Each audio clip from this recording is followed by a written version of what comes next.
आप देख रहे हैं ये गंगा यमुना सरस्वती का पावन तट और ये विहंगम दृश्य जो देख रहे हैं ना आप, ये संगम का। और ये संतों का बड़े बड़े जो है लगे हुए हैं, सबके शिविर लगे हुए हैं। और मैं आप लोगों को बता देना चाहता हूँ कि अगर आप लोग भी इस 144 वर्ष बाद पढ़ने वाले महापुरुषों के अवसर पर जीवन के कलमश को धोना चाहते हैं, जीवन के समस्त पापों को नाश करना चाहते हैं और जीवन में एक नई ऊर्जा का स्रोत और प्राप्त करना चाहते हैं, तो इस अवसर पर आप 2 फरवरी से के वाले स्नान तक आना चाहिए।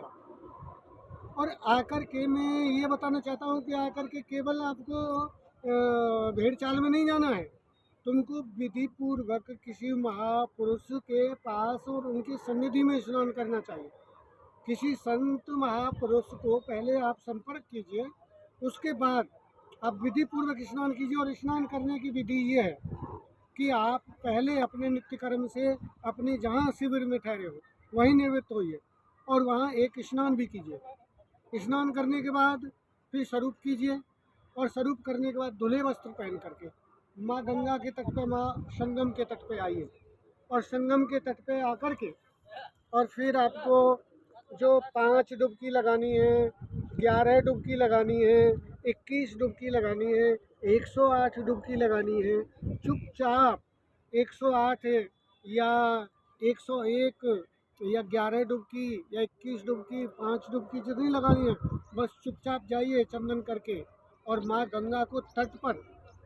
अगर आप माता जी लोग हैं तो पंचांग प्रणाम कीजिए माँ को, और अगर पुरुष हैं तो साष्टांग प्रणाम कीजिए। और साष्टांग प्रणाम करके पहले तट पर इस तरह से जल को स्पर्श करके ऐसे, और फिर सबसे पहले सिर पर धारण कीजिए। सिर पर धारण करके हाथ जोड़ के प्रणाम कीजिए और प्रणाम करके फिर अपने जो आधे वस्त्र हैं, आधे वस्त्र में माँ गंगा में, माँ त्रिवेणी में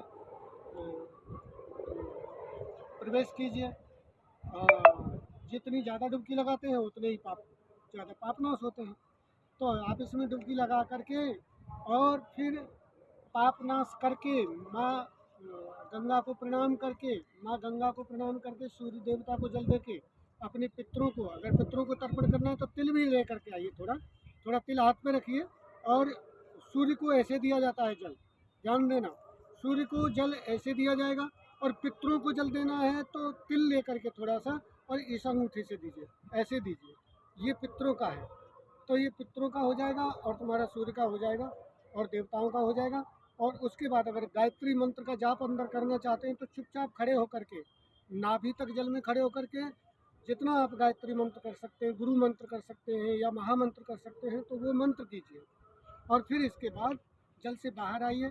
जो वस्त्र पहन करके आपने स्नान किया है उस वस्त्र को मैया गंगा में मत कचारिए, मत धोइए उसको वहाँ ले जा करके धोइए। और शरीर पर जो जल लगा है उस जल को भी पोंछिए मत कपड़े से, उस जल को शरीर में ही सूखने दीजिए। ये विधि पूर्वक विधि है स्नान करने की। अगर इस विधि से तुम स्नान करोगे तो निश्चित ही ये त्रिवेणी धाम और ये गंगा मैया, यमुना मैया, सरस्वती मैया आपके सारे पापों को नाश कर देगी। बोलिए जय महाकुंभ की, बोलिए राधा रस बिहारी जी महाराज की जय हो, गंगा मैया की जय हो, सब संतन की जय हो। जय श्री राधे।